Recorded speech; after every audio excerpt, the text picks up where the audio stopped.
So it's 10. We should start the meeting, especially because this one will only last 1 hour.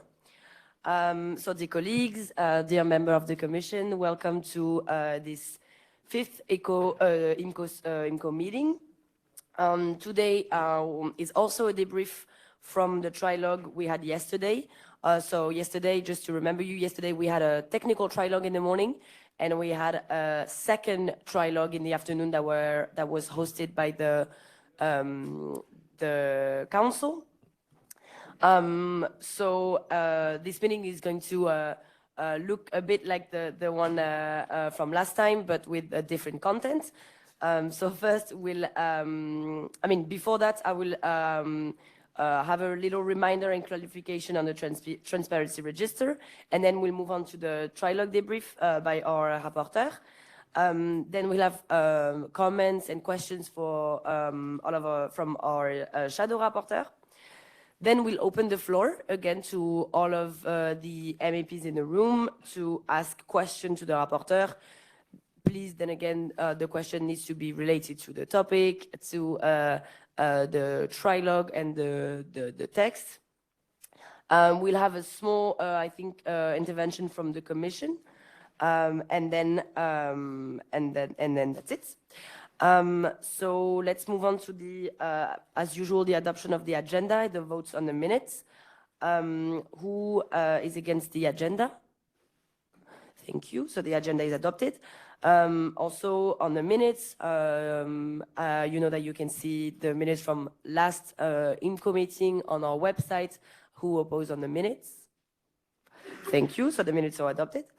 So moving on to point 3, which is a reminder and a clarification on the transparency register.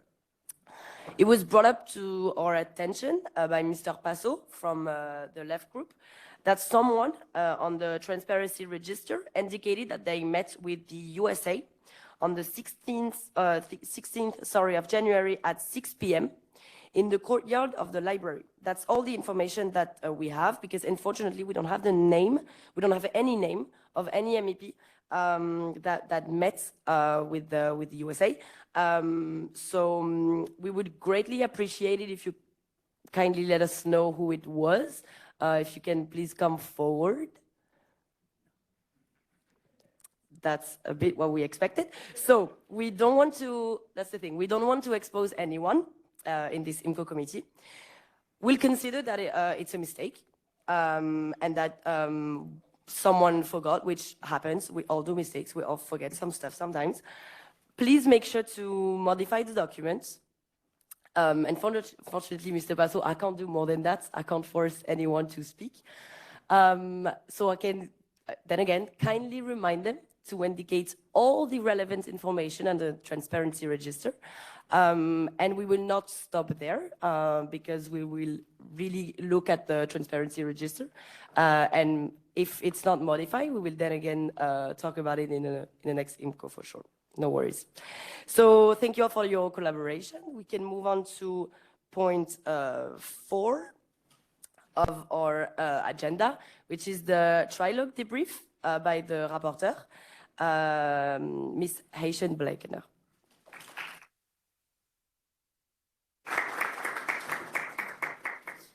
Thank you, Madam Chair, and thank you very much for the opportunity to give you an update on the negotiations in trilogue. We had 2 sessions of trilogue yesterday. We started with the technical trilogue in the morning, where we started to go deeper into the text. We decided to start with the articles on which both institutions had proposed minor changes or changes that were very similar to those, to get those out of the way and to be able to spend more time on the more contingent articles.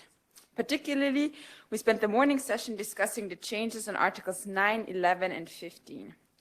Article 9 on the national registers was one article in which we as the Parliament didn't introduce any changes to. However, the Council requested the deadline for deleting the logs of personal data be extended from 1 year, as proposed by the Commission, to 4 years, which eases the administrative burden, especially on smaller member states with less resources. We have agreed to this, and this is now part of the compromise text. Article 11 on the registration procedure saw minor adjustments from both Parliament and Council. The Parliament has suggested to extend the mentioned deadline from 5 to 10 working days, where the Council has suggested 7 working days. It became very clear that this was a bigger issue for some of the member states. While we thought that a longer deadline would be in the interest of some of the member states, some lobbied very strongly on a shorter deadline, and we decided to take the deadline of 7 working days into the text. Both the Parliament and the Council suggested similar changes to Article 15 on the competent national authorities, and most times we could merge the proposed amendments. Our proposal to add the words "in accurate and impartial manner" to paragraph 2 when it comes to the exchange of information, this has been adopted and is now part of the final text. Same for our changes in paragraph 3, where we added a reference to the GDPR. This has been adopted as well. Our changes to paragraph 6 were partially adopted. We added an additional sentence, quote, "This independence includes organizational, functional, and budgetary autonomy," end quote. These suggestions came from our side. However, we deleted the sentence, "ensuring that the authority is free from political and external influence." So the sentence that I've quoted before is now part of the final text. In paragraph 6a, we added the words "and shall" to change the sentence to "the supervisory authorities shall be able to perform their duties independently, free from political and other external influence, and shall neither seek nor take instructions from government or any other public or private entity." In paragraph 6c, we suggested to add "have a dedicated budget protected from discretionary government adjustments." This has been amended but added to the final text with the words "have a dedicated and sufficient budget necessary to fulfill the obligations provided by the directive." In paragraph 6d, where we suggested be staffed with personnel selected through transparent processes and safeguarded against political dismissal or undue pressure, we agreed on be composed of personnel selected through transparent processes. The goal of our amendments in Article 15 was to ensure that the national authorities would not become political weapons of any current or future government, and I believe that we have achieved it with the compromises that we have made. This was our session in the morning. In the afternoon, we started negotiations on Article 2 and 3, which proved to be much more difficult and on which we haven't found an agreement yet. This is also the reason why I cannot give you too many insights to the current negotiations, because the Council and the Parliament do respect the position of the other side and do not want to impede any ongoing negotiations from our side. Therefore, I will conclude my debriefing here, and I'm looking forward to your questions later. Thank you very much.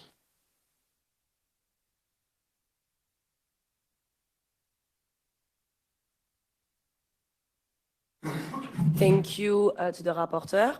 Also, I'm sorry, I forgot to mention, I sent you an updated draft agenda yesterday.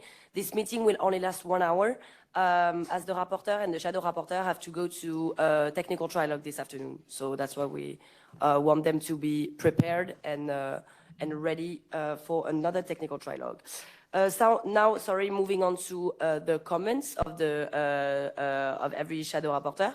So for SND, we have Ms. Lopez Iglesias. Thank you very much, Madam Chair. Today, I want to thank you and the rapporteur for the dedicated and diligent work demonstrated during yesterday's trialogue. Your leadership has been critical to moving this file forward.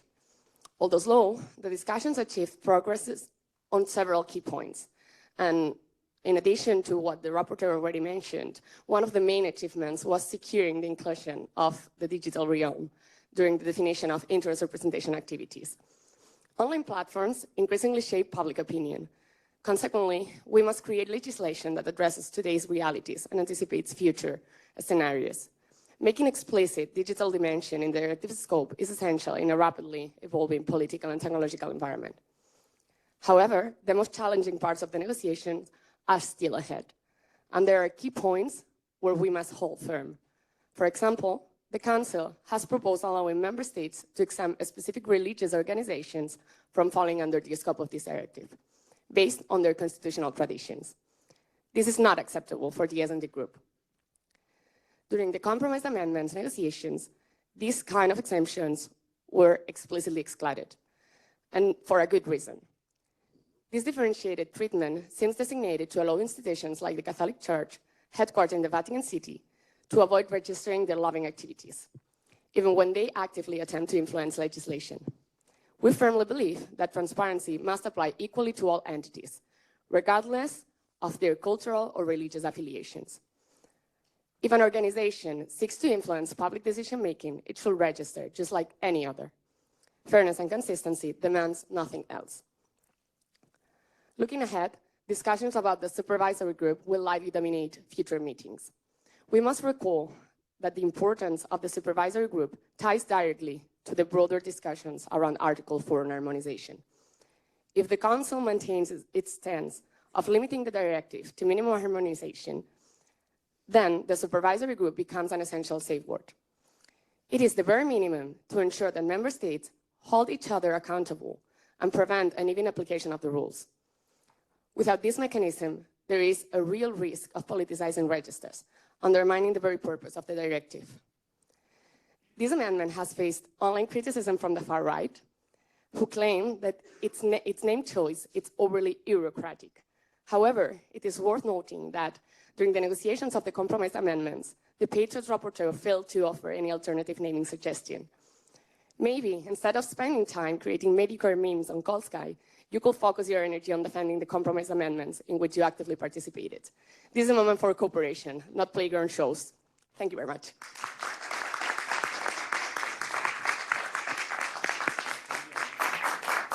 Thank you, Ms. Lopez Iglesias. Now for the Patriots, Mr. Mochard-Dumont.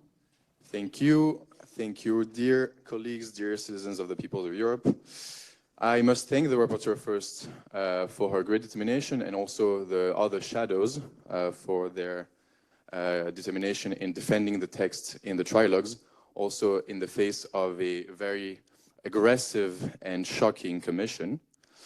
I must congratulate as well the left for their amazing determination to defend their own amendments, but I cannot congratulate them on their reverse McCarthyism in the beginning of this session, trying to find who are the colluding enemies of Europe here in this parliament. For our parts, the Patriots have always been acting with the utmost transparencies. We've always disclosed all our meetings in the transparency register. So please don't look at us next time that you're trying to put a McCarthy move on someone from this chamber.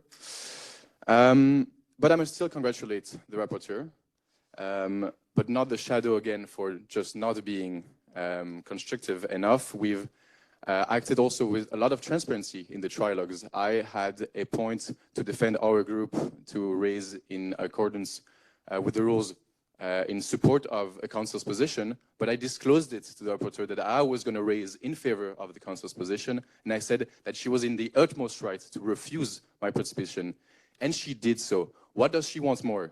Does she want me to actually defend her position, not the position of the peoples of Europe? Well, we can discuss that later on if she desires so. I also have another question for our colleague from the Socialists of the Italian country. How is it possible that you voted for this exemption on religious authorities in the Italian bill in 2022, but not here today in this parliament? And I'm speaking to you, Mr. Casper, and I'm not going to try pronouncing your last name. How did you vote for this bill in 2022 on religious exemption in Italy, your party, the PD, but not here in this chamber? Do you seriously want 100,000 churches in Italy to register every time they are speaking to the local government? Please answer that question. Thank you.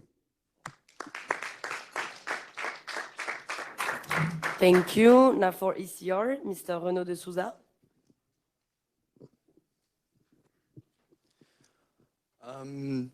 Hello. First, we would like, as a group, to thank the rapporteur and all the shadow rapporteurs for their work. This is not just out of procedure, but because they deserve it. The rapporteur has been, has put the utmost attention on defending the position of the European Parliament and all groups, including ours. This collaborative approach is the way to go and can only strengthen the position of the Parliament in the trilogues. We are also pleased with the presidency of the Council and the position during the trilogues, who has been clearly pushing for modifications, putting the needs of EU citizens and member states above that. They did suggest many points which are fundamental to the well-functioning of this directive, including safeguards with regard to the historical foundations of member states and their religious traditions. I would like to take a little moment to reply the shadow rapporteurs from S&D's comment. We are here trying to close loopholes while protecting our small actors and religious institutions from unnecessary burden. I would like to remind you, in the same way that I did last session, that you are representing a highly religious country. So let's be a bit more constructive here and maybe do some research on the interests you are here representing, because we believe as the group that you are again betraying your constituency. This is not about creating loopholes again, it's just about closing the gap and trying to minimize the administrative burden on entities that do not need to do so. Thank you. Thank you. Now for Renew, Ms. Wen. Merci, Madame Présidente. Tout d'abord, je voudrais remercier la rapporteure pour son engagement, son leadership et sa patience lors du trilogue d'hier, au cours des négociations longues et parfois difficiles. Some constructive suggestions have been made by the Council that we welcome, namely the incorporation of our EU values, which we as Renew have advocated for and which we as Renew maintain would considerably strengthen the text. However, others are more difficult for us and will require careful negotiation. We must strike a difficult balance between ensuring that the constitutional commitments of member states and international agreements with third countries are respected, whilst minimizing the potential for unintended loopholes to be created. This legislation must be watertight. As AI capability and more of our lives are conducted through technology, social media platforms and apps, the means and capability of online influencing continues to grow, putting extraordinary power into the hands of those who own the key technologies and platforms we increasingly depend upon, and those ahead of the game who are able to manipulate them for political gain. In tandem with these developments, the field of interest representation continues to advance at an exponential pace, and it is crucial that we, as legislators, get this right. That we craft and word this legislation in such a way that it will stand up to the world of tomorrow over the coming years, and not just the world as we see it today. That we aim for the highest possible protections we can agree on, not just the ones we can easily achieve. That those states, such as France, most strongly committed to playing their part whilst acting in line with our union values, are allowed and encouraged to do so. I wish all my colleagues in the trilogues bon courage for the continuing negotiations, and I look forward to working with you to secure the best possible outcome for Europe. Thank you. Thank you. Now for the Greens, Mr. Menet. Thank you, Madam Chair. Thank you, Madam Rapporteur, and dear colleagues, Shadows Rapporteur, for your hard work those past days. I would like to address two major issues raised during yesterday's talks. First, like our colleagues from S&D, we are also very concerned about the discussions on the Article 3 regarding the scope of the directive. We see the demand of some member states to incorporate exemptions from some very specific entities, such like religious ones in particular, as a possibility for them to go not above the provisions, which was the point of adopting full harmonization, but to go below them, which goes completely against the EP view we voted for last Saturday. The second one is more a classic one on our side, regards harmonization. The Council made it clear yesterday that its mandate might evolve on the issue if the member states were to ask for it. So considering that the Commission is also asking, if not sometimes demanding, for a better solution than the current one, and that the Council might adopt a more flexible stance in the days to come, we urge our colleagues of other political groups to start considering the possibility to ease our position on this issue. Full harmonization is dead, there is no coming back on it, but we should now start considering a middle ground solution. We, Greens, already proposed one during the amendment negotiation, but we remain ready to work on another one if necessary. Thank you.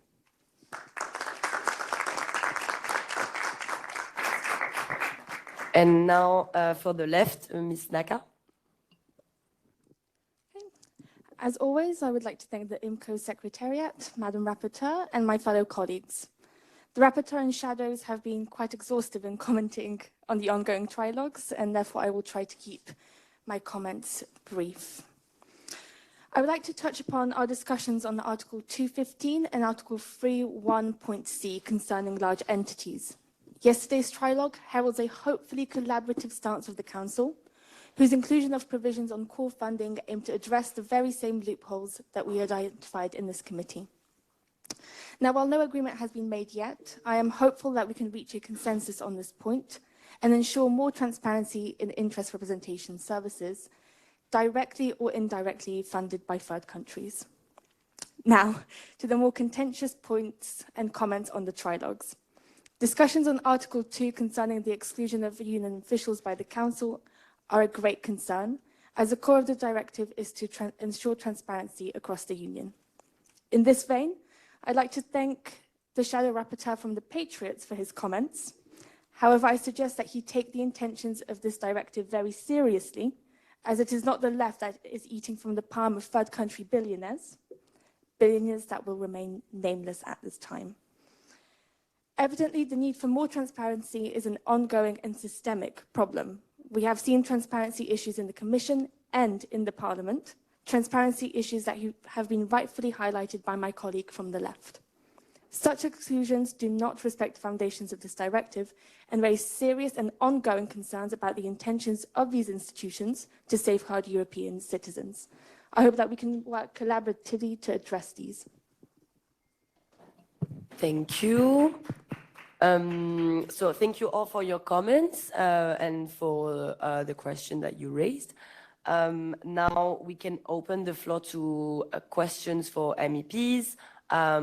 So if the rapporteur could come. So the rapporteur will answer your questions. We do it like last time, one question, one answer. Please raise your hands enough so that we know who wants to speak. Please try to be, then again, like last time, as quick as possible, precise as possible in your question, only referring to the text or questions related to the trilogue. Thank you. So for EPP, I think I have Miss Yu Has. Sorry. Yes? Okay. Hello, everybody. Thank you, dear Rapporteur, for this amazing work you're doing in the trilogues. My name is Veronica Juhas. I'm representing the EPP from Croatia.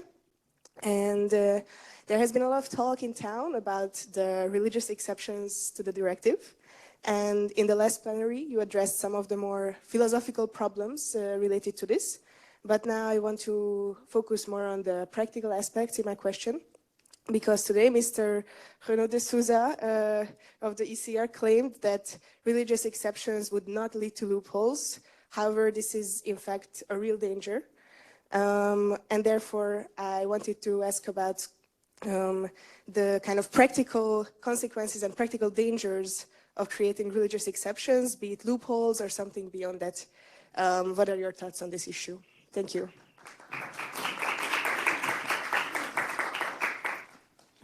As I said before, I'm afraid I will not be able to comment on ongoing negotiations. This has been one of the major discussion points in yesterday's trilogues in the afternoon. And both the Council and I think we should respect the other institutions' position and not impede any negotiations or ongoing negotiations. And therefore, I will not be able to go into detail on this particular article. Thank you. Thank you. I think I saw for Renew, Ms. Asiago, right?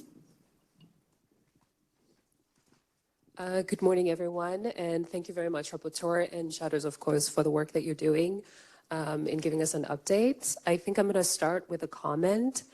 It is concerning that we have comments over the religious exceptions, and I'm in agreement with what the MEP from EPP just said, that we are not in the business of creating exceptions. The intention is to create a text that applies to all people equally, and therefore ensures that we do not have any exceptions that could create discriminatory behavior with this file. So my question to you, Madam Rapporteur, is about harmonization. I have just seen the Transparency International released an open call that supports full harmonization. And from your previous reports, this was one of the bones of contention where the EP and the Council had different standpoints. So my question is, what is the outlook now? Do we still have a problem with this harmonization? Are we looking at minimum harmonization or full harmonization? What is the outcome that we expect to be included in the compromise between the two institutions? Thank you. Thank you for your question. The article on harmonization has been one of the articles where the Council and the Parliament, with the current mandate that each institution has, finds a lot of common ground. We do support the same position, namely that the one of minimum harmonization. However, Article 4 is really the basis and the starting point of everything else in this directive. Therefore, the negotiations are ongoing and are not yet closed. I believe I have given a broader answer to this on Tuesday, and the position hasn't changed ever since. It wasn't discussed yesterday. Thank you. Thank you. Can you please raise your hand so that we know who? So for the Greens, Ms. Devereux. Thank you very much. Anne Devereux from the Netherlands, from the Greens Party. So this morning, in case you haven't seen it, Transparency International, the European Endowment for Democracy, the Good Lobby, and the Open Society Foundations published an open letter clearly setting out the risks of partial harmonisation as defined by this committee and the Council in our amendments. And this letter details how the differences between existing national laws will exacerbate fragmentation in our union, encourage circumvention of the principles of this directive by malign actors, and risk undermining public trust. This committee and the Council decided to argue in favour of minimum standards rather than full harmonisation, despite this united front from all expert organisations and the lengthy analysis in the Commission's impact assessment. What's not clear to me is what the minimum harmonisation would even look like, given the huge differences in existing member state legislation on the issue. There's no consistency in the definition of interest representation among these national laws. The Greens are continuing to champion CSOs and experts on this issue, and as my colleague, our shadow, has just made clear, we'd support a clearly defined middle ground on harmonisation which takes into account these views. Now, as you've just said, we currently have common ground with the Council on this issue, but will you, the Rapporteur, and the shadows not push for a clearer, defined explanation of what beyond full harmonisation or minimum requirements really looks like, taking into account these expert opinions into the remaining trilogues? Thank you for your question. My job is it to defend the position of the Parliament that we have adopted on Saturday, which clearly states that we are in favor of minimum harmonization. This has been adopted by a clear majority in this committee. It's my job to defend this. The Council has the same position, and we have installed many safeguards for CSOs within the directive. They have been added quite a few times. I believe they are more than covered in that sense with our proposal, and I believe we will find even stronger safeguards for them in negotiations with the Council. Minimum harmonization is, as we laid down in our position, leaves the directive as a common level, however, allows member states to go beyond and adopt stricter rules if they choose to do so. Thank you. Thank you. For SND, I think I had, okay, Mr. Kotsiombias? No, that was... Madam Chair, dear colleagues, I wanted to use this opportunity to ask our rapporteur a question on the matter that was raised by colleagues from EPP. So instead, I would like to use this couple of seconds that I have to respond to my colleague Terence. Terence, I just wanted to remind a famous quote by Jacques Chirac. You lost the opportunity to remain silent today. On top of that, I wanted to encourage you, since you are spending so much time on Call Sky, to take a better look at what your colleagues are posting, because if you have done so, you would remember that you just talk and talk and talk and talk, and you just waste words. So silence was a wasted opportunity, but with the sun shining, this brings hope. So I very much hope that you will spend your time better than this. Thank you. Please, no question. Please, I understand that you want to answer Mr. Mochard-Dumont's question because he asked you one, but don't you have a question for the rapporteur? I actually had a question, but it was on the exemption for religious practices, and the rapporteur has already gave us a response on that, so I will retain myself. Okay. Now for the non-attached, I think we had a question for Ms. Garrido. Hello, Francisca, non-attached Czechia. Madam Chair, Rapporteur, thank you. First, I would like to thank my colleague in the Patriots for keeping me in the loop with everything going on in the trilogues. I think it is just fair that everyone should have access to what the negotiation actually is. And regarding that, I have a question. While I still struggle to understand the purpose of such a directive at EU level, I would like to ask, given that the Council does not support the inclusion of a supervisory board, and considering that there are more important parts of these directives that apparently we should focus on, what will be your position regarding this proposal? Are you willing to actually drop it to ensure that there is actually progress in such key aspects that the Parliament is more keen on? Or, and if you do not answer this question today, I at least hope you take this concern into consideration for next time. Thank you. Are you taking reference to Article 19? Yes? We haven't talked about Article 19 yet at all. This hasn't been mentioned in trilogues yet, so I can't tell you how the negotiations are going on that one because there haven't been any yet. I will defend the position that has been adopted on Saturday, which clearly introduces a lot of changes to the advisory group that was proposed by the Commission first. We changed it to a supervisory group, and that is the position that I will defend, and this is nothing that we will drop. Thank you. I think for the Patriots for Europe, we had Mr. Mr. Romero. Thank you, Madam Chair. Simone Romero, Hungarian MEP from Patriots. First of all, I just wanted to say that I'm happy to hear from different political parties' colleagues their concerns about the minimum harmonization issue. And I thank the rapporteur for her words in relation to the fact that she's willing to defend our position that we agreed upon here last Saturday. Going back to the S&D, actually now I understand how the EPP is trying to work with us, with you, sorry, kind of a double standards and a communist approach of speaking also today. To the Italian colleague of S&D, I'll try to answer back, just sticking to the procedure.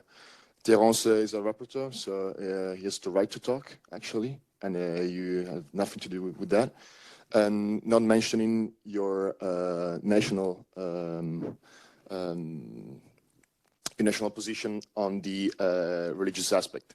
Going back to the rapporteur, to the shadow rapporteur, I'm not here to do any grammar lesson about international law, but according to it, the Holy See, it is a sovereign state, and you have nothing to do with that and the way he's willing to carry out its mission. And if you say lobbying on representing his interests, here we are talking about an international religious organization, and it is a matter not of value, but of pragmatism So I would just like you to remember that. And also, since you always seems to be so willing to get into other states' sovereignty, just stick to your position and to your values. Thank you.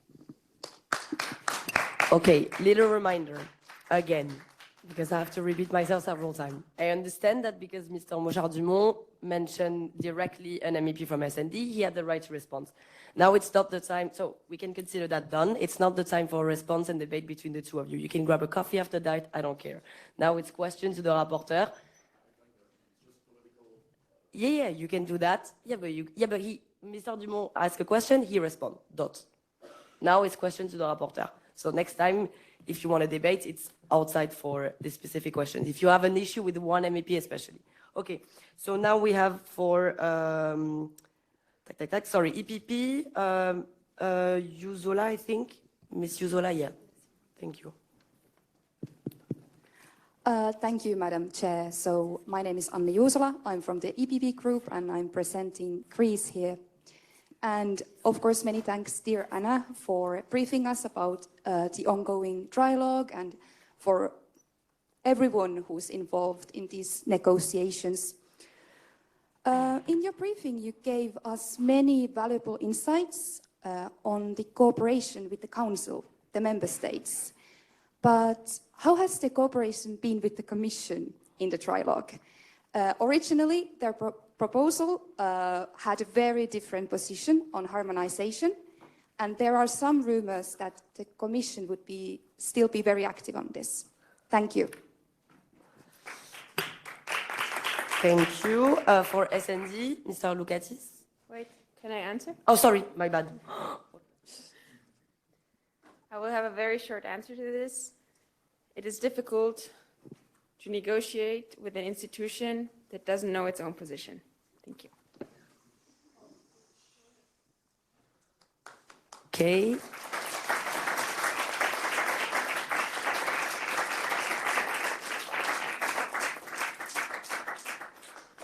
Hello, Madam Rapporteur, S&D Germany, Lukatis Elias. Thank you for your briefing. I have a question regarding Article 4 on the full harmonization. As you have already stated, we voted on that on Saturday, so the position of the Parliament is for the minimum harmonization. But I have a question regarding, and you said that there are many in common with the Council, but there are some discussion, informal discussion in the Council, that they might want to change their position in regards to the full harmonization part. And as we know in the Council, after the trialogue, they can vote and change the general approach.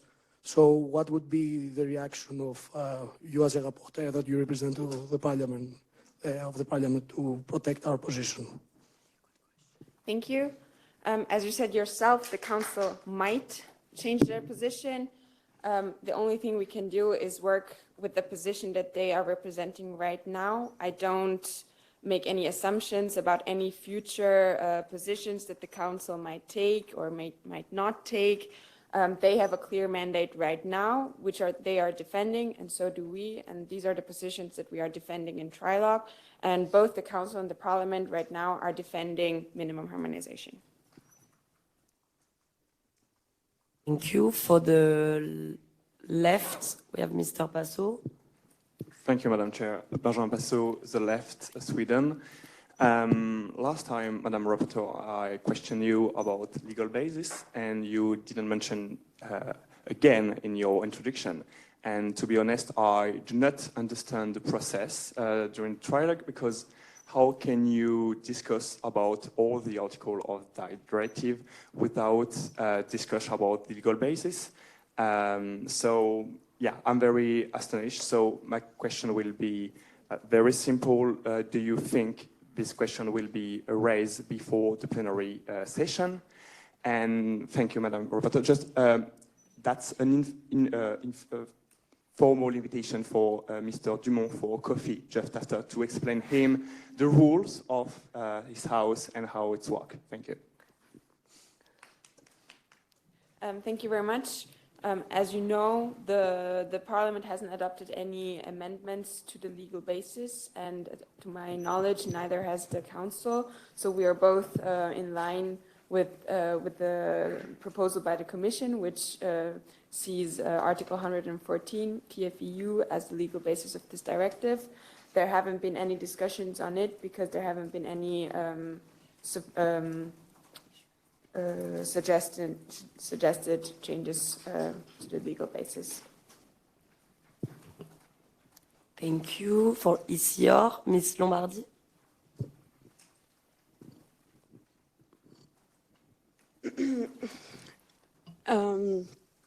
Hello, Rapporteur. Hello, Chair. I'm George Lombardi, a member of the ECR from Poland. Well, basically, all my colleagues with the previous questions have covered. My point of interest will be that the level of harmonization and discussion with the Commission in the trialogues. I would ask you if you could be more specific about that, even though I respect your will of not discussing too much to not jeopardize the negotiations, also because some of points of discussion will be points that we raised as a group, and so I'm really looking forward to see how the negotiation will go on. Thank you. Thank you very much. However, I believe that everything to this topic has been said, both today and on Tuesday, so I will not further comment on this. Thank you. For the Greens, I have Mr. Garcia. Thank you very much, Chair. Leopoldo Garcia, Greens from France, asking. We know the position of the Council on exempting religious organizations. However, they also say that they want to leave up to member states to decide which entities may benefit from the exemptions based on their historical, cultural, and social traditions. Or in other words, that only Catholic institutions will be granted the exemption, while leaving Muslim and Jewish, though we're not sure about Jewish ones, having seen the positions of many parties here on the illegal occupation of Palestine by the Jewish state of Israel. But in any case, if your position before the Council is accepting this introduction, what steps do you consider taking, if any, to ensure that this directive does not privilege Catholic institutions while maintaining the obligations for other religious ideologies, thus perpetuating stigmatization and other many problematic issues that Europe suffers, such as Islamophobia? Thank you very much. Thank you. Thank you for your extensive question. However, I have to reiterate that I will not comment on any articles that are subject to ongoing negotiations. I'm happy to answer questions about the articles where we have already found an agreement on, the ones I have mentioned in my debrief. However, I will not comment on ongoing negotiations. Thank you. Thank you. For EPP, I have Ms. Bodnarou. Hello. Thank you, Chair. Thank you, Madame le Rapporteur. I'm Valentina, EPP from Denmark. I have a question linked to the one of my colleagues on the Commission. And for me, it's not clear why the Commission changed its position, because in the beginning, the red line was the legal basis, and now is the maximum harmonization.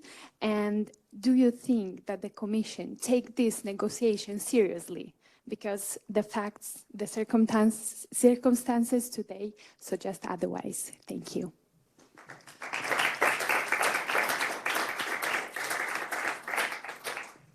As I said before, I think everything regarding the subject has been said. I believe every institution gives their best, and we will see how things develop in trilogues today and in the upcoming days. Thank you. Thank you. For SND, I have Mr. Richard. Thank you. Dear Madame Rapporteur, dear Shadow and colleagues.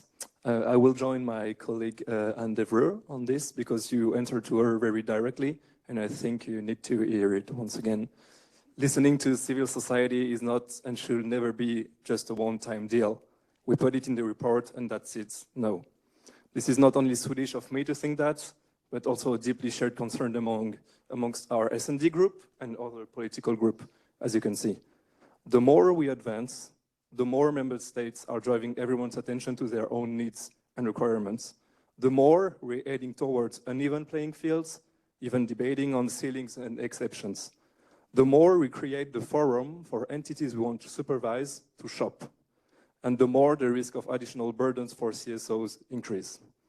Let's shift this, Madam Rapporteur. Dear Shadows, please let's remind ourselves to defend who we represent, the voice of European citizens and our civil society. A voice they relentlessly raise once again this morning through an open letter, and I want to thank them for that. So I am asking you, Madam Rapporteur, to take better into account Europeans in negotiations. Let's safeguard Article 19, avoid loopholes and exceptions in Article 2 and 4. Can you commit to this? Tack. Thank you.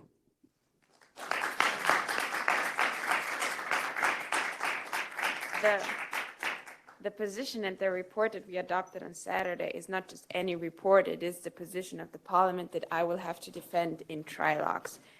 If you're not happy with the amendments that have been adopted, this should have been your job last week to propose other amendments that would safeguard CSOs or whatever you find important. We have included CSOs in many articles, in many of our amendments in the report. They are mentioned more than once.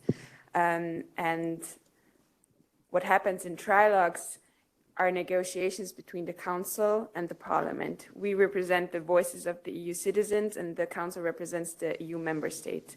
And the product of the trilogues is a collection of compromises on this, which takes into account the needs of the member states and the needs of the EU citizens and the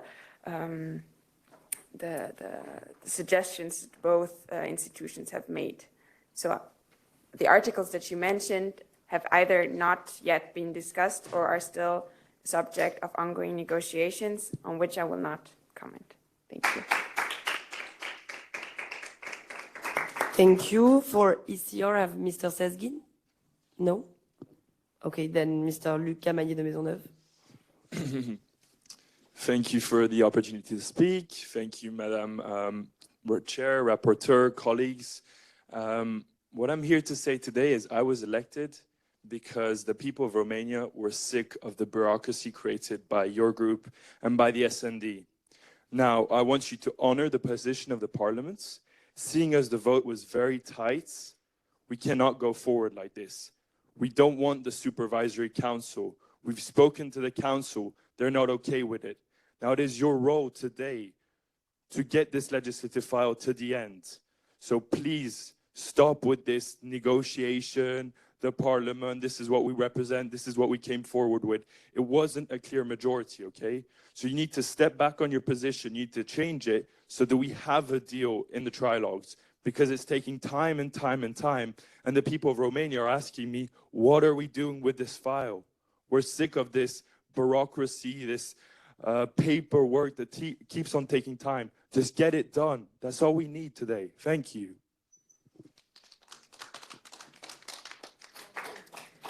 I advise my colleague from the ECR to read the rules of procedure of the Parliament. I cannot, legally, I am not, even if I wanted to, I could not change the position of the Parliament because these amendments have been adopted by a majority, and this is my mandate that you gave me on Saturday. So these are the changes that I have to defend in trilogues. I will not comment further on this.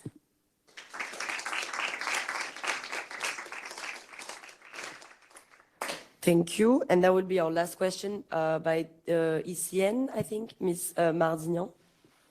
Hi. So, Madame Rapporteur, thank you for your hard and thorough work in the trilogues. I just wanted to see if there's an update on negotiations on Article 10, Paragraph 9, around delegated acts, as we are aware the Council wants to add implementing acts to the text, as mentioned previously. We're concerned about this and believe that this grants the Commission the power to add burdensome administrative measures to the directive without much warning. We as ESN have supported many amendments, some our own and some put forward by others on the right and left, which protect SMEs and civil society. And we want to ensure the requirements do not multiply and impede business. We're also worried about the optional annex, which the Council is unofficially thinking of adding to the directive. Please, could you let us know the latest on these 2 points? Thank you. This article hasn't been subject of negotiation so far, so I cannot give you an update on that. I will give an update in the next IMCO meeting. However, I believe this is our last IMCO meeting, so I'm afraid we will communicate this differently. Thank you. Thank you. Thank you all for your questions, your comments. I want to thank again the rapporteur, the shadow rapporteurs for their work in the trilogue to defend the EP's position. Like the rapporteur mentioned it, we voted on Saturday with the amendments of all groups. We have to stay with this position as we cannot change it because we gave the rapporteur a mandate on Saturday. So thank you. Now moving on to our point 6, or our last points, which is an intervention by the Commission. Thank you.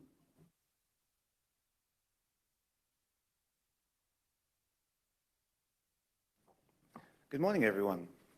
Firstly, please let me apologize on behalf of the Director General for their absence. I will be speaking on his behalf as Communications Officer. I would also like to thank the Secretariat for the opportunity for the Commission to speak and for their flexibility in the lineup change. Let me start by reiterating the importance of this proposal. Ensuring transparency of third country lobbying is a cornerstone of the Defence of Democracy package, which the Commission President outlined in 2020. This proposal, which is centred on ensuring that views from outside the EU remain a welcome part of our pluralistic society, whilst also protecting European states from covert actors, is focused on ensuring the functioning of the single market to achieve this aim. As it stands, a fractured market leaves Europe at risk from actors who seek to undermine our democratic integrity. I will speak briefly about harmonisation. To reiterate the Commissioner's remarks, the Commission has proposed full harmonisation for rules on transparency because the single market is vital to the integrity of these rules. Without a harmonised system, member states that introduce strong regimes will simply prompt lobbying organisations, including those with covert intentions, to relocate to another member state with weaker rules, where they can continue to influence across all member states. A chain is only as strong as its weakest link, after all. In any case, the objective of removing these perverse incentives must be met to ensure the goals of transparency and safeguarding of genuine actors are achieved. And the Commission remains ready to support this. And it was very heartening to hear the Polish presidency echo these feelings in the media session yesterday. I will speak briefly on the negotiations so far. The Commission has been very grateful for the shared enthusiasm from both the Council and the Rapporteur to collaborate on this sensitive and pressing issue. As we can all agree, it is in the best interest of all Europeans to come to a solution that delivers on these proposals to meet the needs of Europe. In these negotiations, there have been varied and sometimes conflicting views on how to best deliver these objectives. But there remains a positive groundswell of engagement and a desire to find resolution. The Commission welcomes these views and is glad to play its part in finding common ground for everyone. On a personal note, it was very rewarding to share the Commission's expertise on matters such as fiscal policy in the previous trilogues. It remains the core role of the Commission, however, to ensure the priorities laid out by the President von der Leyen to defend democracy can be realised. We look forward to further collaboration on these goals. Finally, I would like to speak about the importance of engaging voices outside of Brussels and Strasbourg. Ensuring a healthy and open democracy is at the heart of this proposal, so it is doubly important that we listen to views and interests of all Europeans.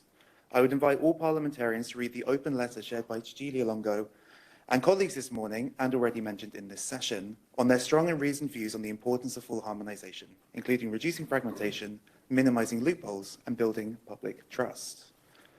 Their communication reiterates the reasoning with which the Commission has brought forward this proposal, informed by extensive stakeholder consultations and the fully fledged impact assessments. In accordance with the interinstitutional agreement on better lawmaking, the Commission will hold to its commitments to include civil society in evidence-based policymaking at all times. To quote from the report very briefly, as representatives of Transparency International, European Endowment for Democracy, the Good Lobby, and the Open Society Foundations, we call upon the transparency of interest we call upon the EU institutions to prioritise maximum harmonisation in the proposed directive on transparency of interest representation activities on behalf of third countries. Only through full harmonisation can we effectively address the critical challenges of fragmentation, forum shopping, and disparities that currently undermine transparency and the EU's democratic exercise. I thank you very much for your attention and again for the opportunity to speak with you this morning. Thank you.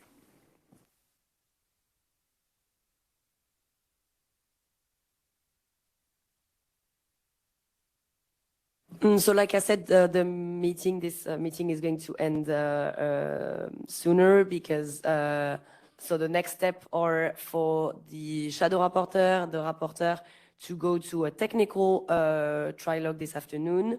On Friday, the Parliament is hosting another trilogue, probably another one on Saturday. We'll see how the negotiations are going, but this is the next step for some members of this committee. I want to thank you all for your participation, for your engagement, as always. Our next meeting will be on on Monday at 10 a.m., so 27th of January, when then again we'll have a report from the trilogue and a vote on provisional agreement if found. So thank you for your participation, and this meeting is adjourned.